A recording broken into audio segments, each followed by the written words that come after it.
हरे कृष्णा, जय श्री कृष्णा। कथामृत की एक और सुंदर नई कहानी में आप सभी का स्वागत है। कई मतलब एपिसोड से हम शिव जी की बहुत सारी सुंदर सुंदर कहानियां सुन रहे थे। आज एक नई कथा है। द्वारका नगरी के प्राकट्य की कथा है। द्वारका नगरी जिस पर कृष्ण भगवान जी ने कई हजारों सालों तक राज किया। मथुरा वृंदावन छोड़कर वे मथुरा को गए और मथुरा से फिर वो रणछोड़ के नाम से भागकर द्वारका की तरफ आ गए थे। तो द्वारका नगरी तब थी। लेकिन ये द्वारका नगरी प्रकट कब हुई थी एक्चुअली? तो कृष्ण भगवान जी जब मथुरा से आए यहाँ पर, तब यहाँ पर आने के बाद उन्होंने द्वारका को और भी सुंदर बना दिया, रमणीय बना दिया। परंतु द्वारका नगरी ओरिजिनली कब प्रकट हुई, ये है कथा सतयुग की। और इसकी कथा आती है गर्ग संहिता में, बहुत ही अनोखी, बहुत ही सुंदर। इसके प्राकट्य की कथा आज हम सुनेंगे। ॐ अज्ञानतिमिरान्धस्य ज्ञानाञ्जनशलाकया चक्षुरुन्मीलितं येन तस्मै श्रीगुरुवे नमः। वाञ्छकल्पतरुभ्यश्च कृपा सिन्धुभ्य एव च पतितानां पावनेभ्यो वैष्णवेभ्यो नमो नमः। हे कृष्ण करुणा सिन्धु दीनबन्धु जगत्पते गोपेश गोपिका कान्त राधा कान्त नमोस्तुते। तप्त कांचन गौरांगी राधे वृंदावनेश्वरी वृषभानुसुते देवी प्रणमामि हरिप्रिये।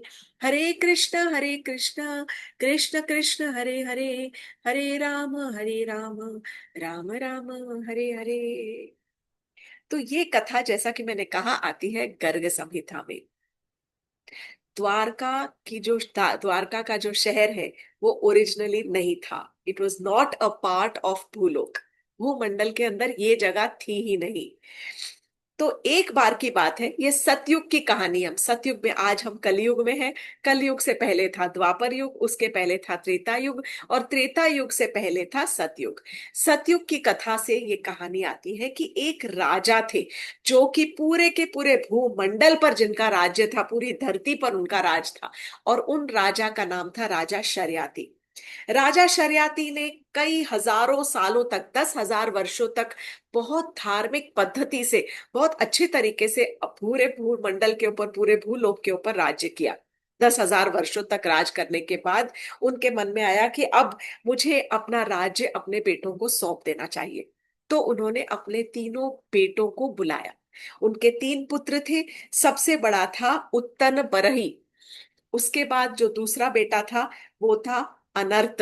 और तीसरा बेटा था भूरिशेण।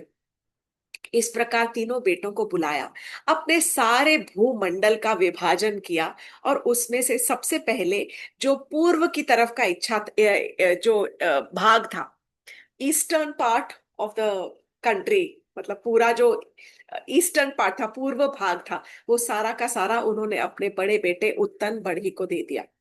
अब उत्तान बढ़ी को देने के बाद में उन्होंने अपने बीच वाले बेटे को बुलाया, अनर्थ। और जो पश्चिम भाग था पूरा का पूरा उन्होंने अनर्थ को दे दिया। दक्षिण जो भाग था वो उन्होंने भूरी शेण को दे दिया। और जो उत्तर भाग में, वो अपने पास रखा था फिलहाल उन्होंने। अब बेटों को देने के बाद उन्होंने एक प्रोक्लेमेशन किया। उन्होंने अपने बेटों को सब कुछ कहने लगे कि देखो, सुनो मेरे पुत्रों, पूरी की पूरी ये जो धरती है ना, ये मेरी है। ये मैं इस आई ओन दिस पार्ट, मैं इसका मालिक हूं। मैं इसकी रक्षा करता हूं और मैं ही इसके ऊपर राज्य करता हूं। पूरी बहुत अच्छे धार्मिक पद्धति से मैं पूरी धरती के ऊपर मैंने राज किया है इतने वर्षों तक। मैं बहुत शक्तिशाली हूं और मैंने पूरी धरती को अपने बल से ही उसके ऊपर विजय प्राप्त की है। तुम भी इसी प्रकार सारी धरती के ऊपर राज करना। और आगे इन फ्यूचर आप सब तीनों मिलकर इस धरती की रक्षा करना। तो ये सब सुनकर जो उनका बीच वाला बेटा था अनर्थ, वो आगे आया। उसने हाथ जोड़े, प्रणाम किया अपने पिता को और कहने लगा, पिताश्री प्रणाम। आप जो कह रहे हैं, मैं आपकी बात से सहमत नहीं हूं। तो पिता ने कहा, क्यों? ऐसा मैंने क्या कह दिया? ये तो सब सच ही है कि मैं इतने सालों से, मैंने इतने अच्छे से राज किया है पूरी धरती के ऊपर। मैं ही इसका मालिक हूँ। मैंने अपने बल से सारे प्रदेशों को जीता है। तब अनर्त ने कहा कि हे पिताश्री, आपको गलत फहमी हो गई है।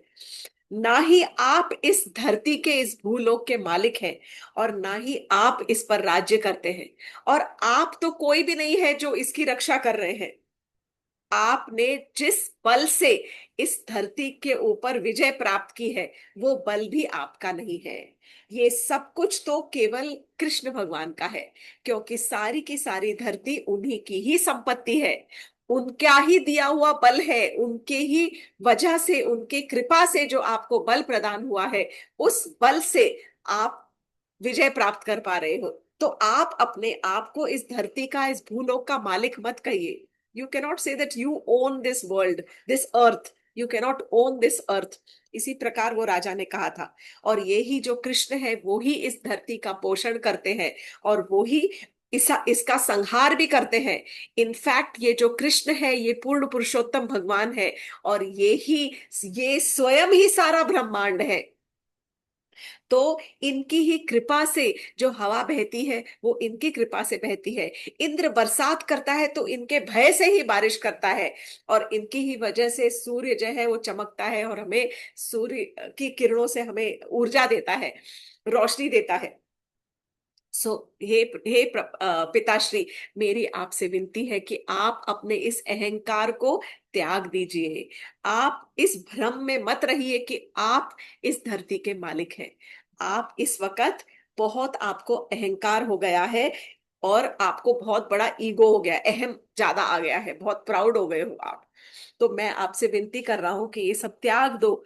केवल कृष्ण भगवान को ही इसका श्रेय दीजिए कि वो ही हम सबके मालिक हैं, वो ही स्वयं ब्रह्मांड है। उनसे ही हमारे पास में बल और शक्ति आती है, और उनके ही दिए हुए बल के प्रताप से आपने इस धरती पर राज्य किया है। अब जो राजा शरियाती थे, उनका दिल में चुभ गई ये बात बहुत जोर से, और इतनी चुभी के चुभने के बाद उनका अहंकार जो था वो टूटा नहीं, और ज्यादा घायल जो अहंकार होता है ना, घायल शेर और ज्यादा खतरनाक हो जाता है। तो बहुत आग बबूला हो गए, और बहुत क्रोध में आ गए। और क्रोध में आकर शरियाती ने कहा, अनर्थ से कहा अपने बेटे से कि हे मूर्ख, तुम मेरे पुत्र हो नहीं सकते, यहां से निकल जाओ। गेट आउट कह दिया एक्चुअली। तुम यहां से निकल जाओ। तुम क्या मेरे गुरु हो? Are you my teacher?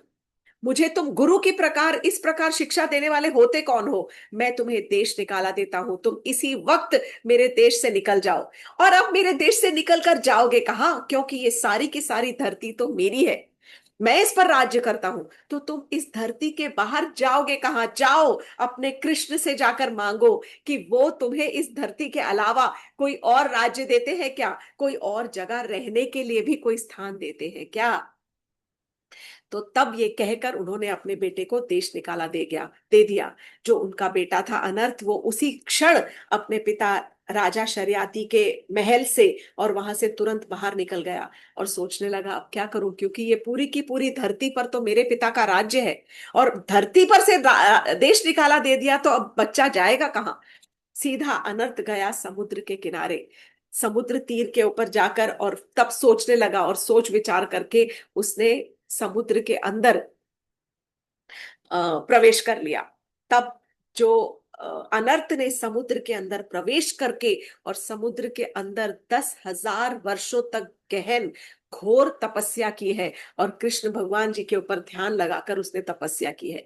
ये तब हम बात कर रहे हैं सतयुग में, जब जब जितने असुर थे वो भी कई कई हजारों साल तक तपस्या करते थे, जब लाखों साल तक, लाखों वर्ष तक उनकी आयु रहती थी।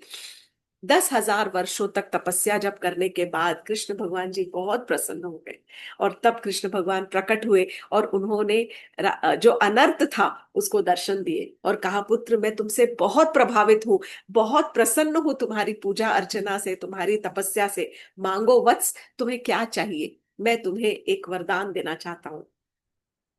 तब अनर्थ जो था उसने हाथ जोड़कर, नेत्र झुकाए, कृष्ण भगवान जी के जो चरण कमल थे उनको बहुत ध्यान से निहारता रहा और चरण कमलों में शीश नवाकर हाथ जोड़कर उनकी उन्होंने बहुत प्रार्थना की और कहने लगे, हे प्रभु, मेरा आप प्रणाम स्वीकार कीजिए। आप ही वासुदेव है, आप ही संकर्षण संकर्षण है, आप ही प्रद्युम्न है, आप ही अनिरुद्ध है। अर्थात वो कृष्ण को कह रहे हैं कि आप ही वासुदेव तो है, और आप अपने भाई जो संकर्षण है वो भी है, आपका बेटा प्रद्युम्न भी वो ही है, और आपका जो पौत्र है अनिरुद्ध वो ही आप ही है, अर्थात सब कुछ आप ही है। आप सारे भक्तों के स्वामी हैं। तो कोई भी भक्त कहीं और कहाँ ही जा सकता है। मैं आपकी शरण में आया हूँ प्रभु। मेरे पिता ने मुझे देश निकाला दे दिया। मेरे पिता सारे धरती के ऊपर राज करते हैं और उन्होंने मुझे देश निकाला दे दिया।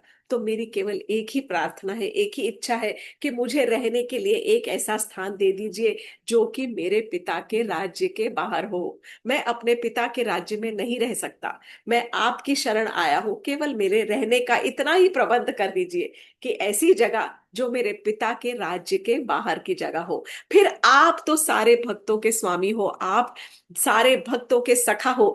जब भी किसी भक्त पर विपदा आती है तो वो आपकी ही शरण आता है और आपकी ही एडवाइस या आप उसको सलाह देते हो, आप उसको राह दिखाते हो। फिर आपने ही तो ध्रुव महाराज को सबसे उत्तम स्थान रहने का दिया था। तो मैं तो केवल छोटी सी एक जगह मांग रहा हूं कि जो धरती पर हो, पर मेरे पिता के राज्य के बाहर हो, क्योंकि मैं धरती पर ही रहना जानता हूँ।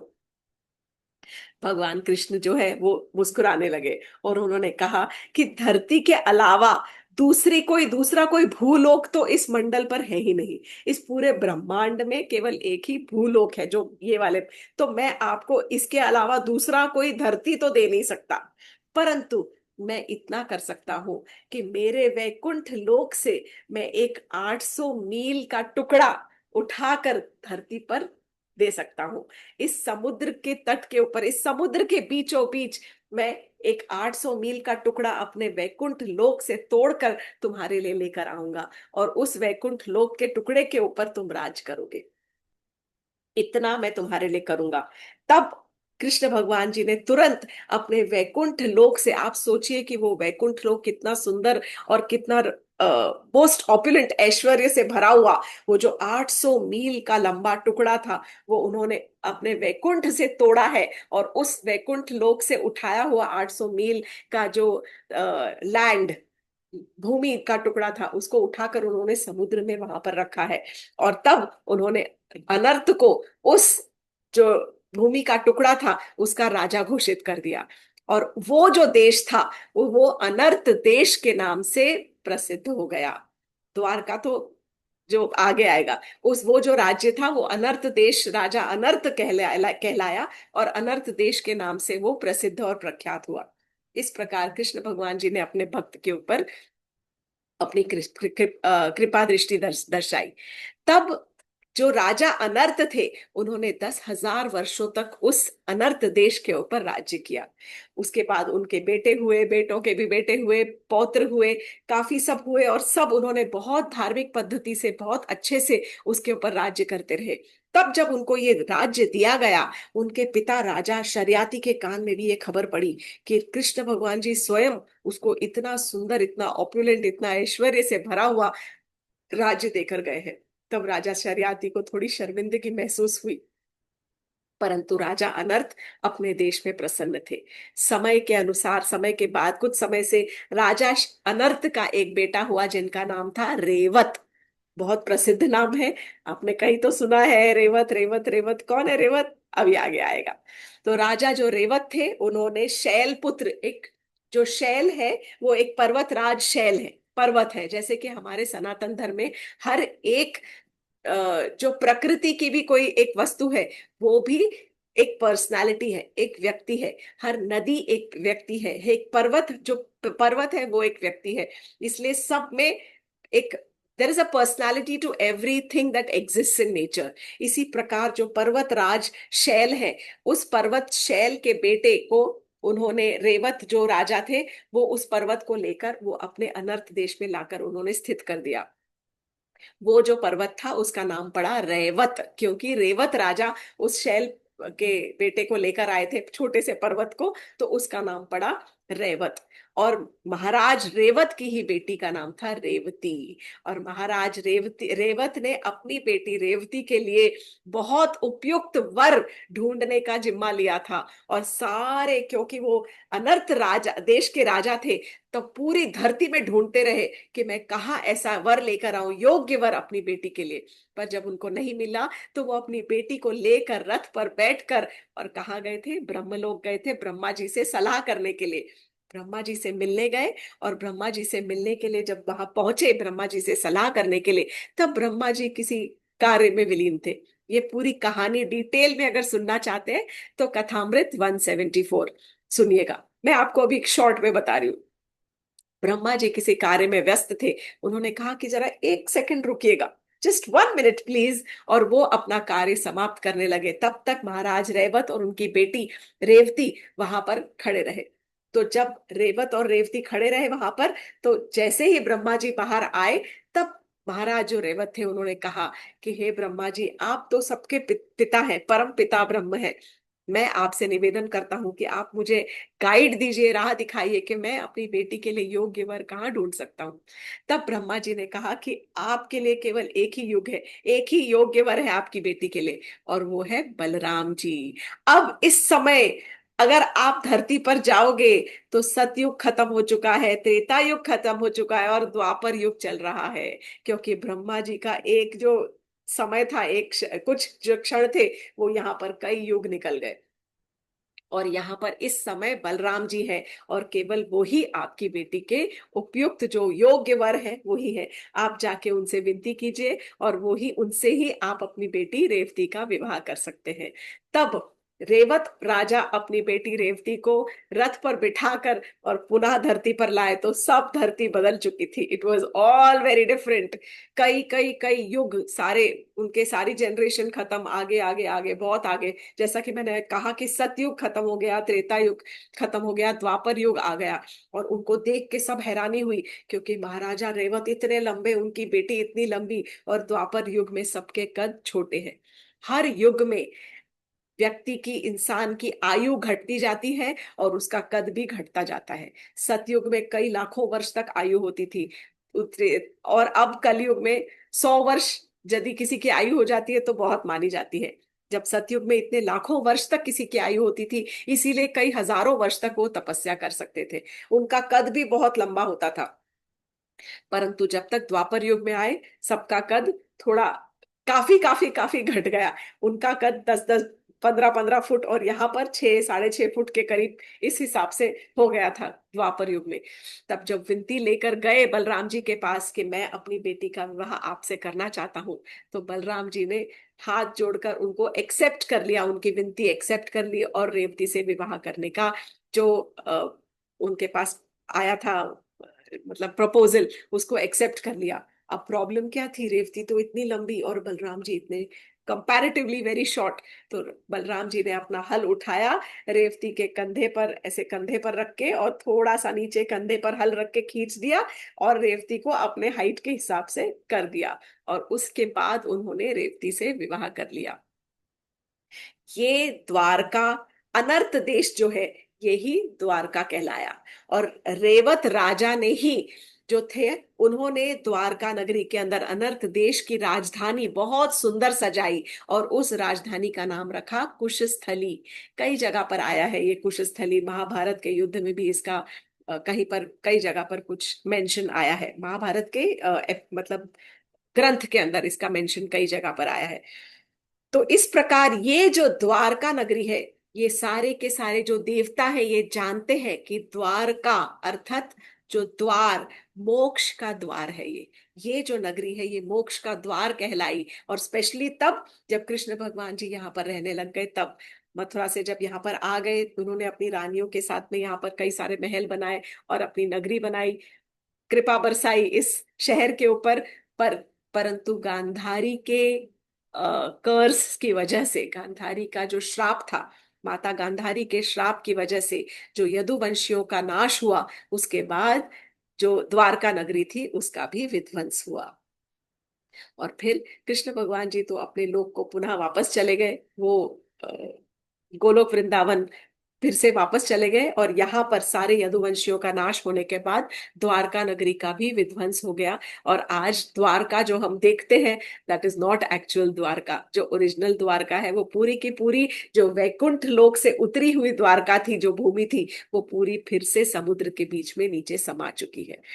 तो गांधारी के श्राप के बारे में डेफिनेटली आई अंडरस्टैंड, वो बहुत एक इंटरेस्टिंग कथा है। उसके बारे में एक कथा और करेंगे अगली बार, प्रयत्न करेंगे गांधारी के श्राप की कथा सुनाने की। आज की कथा को यही विराम देते हैं। द्वारका नगरी की इतनी सुंदर कथा जो शायद कई लोगों को पता नहीं थी। द्वारका, यस, द्वारका मतलब मोक्ष का द्वार, इसी प्रकार से उसका नाम पड़ा था। और द्वारका नगरी साक्षात कृष्ण भगवान जी ने ही अपने भक्त के ऊपर अपनी कृपा दृष्टि बरसाते हुए और कृपा दिखाते हुए, अपनी भक्त के ऊपर कृपा करते हुए, खास वैकुंठ लोक से एक भूमि का टुकड़ा तोड़कर उसको गिफ्ट किया था कि भाई तुमने मेरा इतना ग्लोरिफिकेशन किया है, इतना मेरी प्रशंसा की है और सच बताया है, इसलिए तुम्हें मैं ये गिफ्ट करता हूँ। आज की कथा को यही विराम। Hare Krishna, thank you so much, जय जय Shri Krishna. Thank you for joining with कथामृत।